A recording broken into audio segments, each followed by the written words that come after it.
আমার মাথায় বাবরি চুল ছিল, পুরো এলাকায় খবর হয়ে গেছে যে বড় একটা জঙ্গি গ্রেফতার করেছে। মেজরের রুমে ব্যাগ নেওয়ার পর আমার ব্যাগটা খুলে ওখান থেকে কিছু তার, ককটেল, লোহা বের করছে। 2009 সালে আমি যাচ্ছিলাম ফরিদপুর, যাওয়ার পথে শ্যামলী থেকে রাত 9টায় আমাকে অ্যাটাক করে র্যাব নিয়ে যায় আমাকে র্যাব 4-এ। 2-3 ঘন্টা ঘুরিয়ে র্যাব 4-এ নিয়ে যায়। নিয়ে গিয়ে আমার সাথে আরও 2জন খেলাফত আন্দোলন কর্মী ছিল। জিজ্ঞাসা করে আমাকে খেলাফত আন্দোলন টাকা পয়সা কোথায় পায়, কয়টা ভাষা জানো, কয়টা দেশ সফর করেছো, ইত্যাদি ইত্যাদি।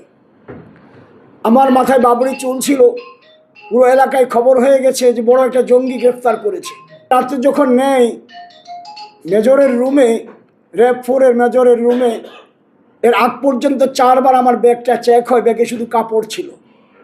মেজরের রুমে ব্যাগ নেওয়ার পর আমার ব্যাগটা খুলে ওখান থেকে কিছু তার, ককটেল, লোহা বের করছে। আমাকে বলে, হুজুর আপনি তো ভালো মানুষ, কিন্তু ব্যাগের মধ্যে এগুলো নিয়ে কি ঘুরেন? বললাম, জনাব আপনার রুমের ঢোকার আগ পর্যন্ত আমার এই ব্যাগটা 3-4 বার চেক করেছে, ওরা কিছুই পায়নি। কিন্তু আপনার রুমে আসার পর এই ব্যাগের মধ্যে থেকে তার তো লোহালঙ্কর বের হয়, এটা তো আমার বুঝে আসে না। মেজর বলে, আপনি না দিলে আপনার লগে 2জন আপনাকে ফাঁসানোর জন্য দিয়েছে। বললাম, ওরা আমার কর্মী, ওরা নেতাকে কখনো ফাঁসাবে না। ওরা অন্য দলের মতো নেতার কর্মী বিক্রি হয় না, নেতা বিক্রি হয়, কখনো কর্মী বিক্রি হয় না। বলার পরে সে রেখে দিল। সকালবেলা বলল, রেডি থাকো, সাংবাদিক আনতেছি। বললাম, সাংবাদিক আনেন। সাংবাদিকরা আমাকে ভালো করেই চেনে।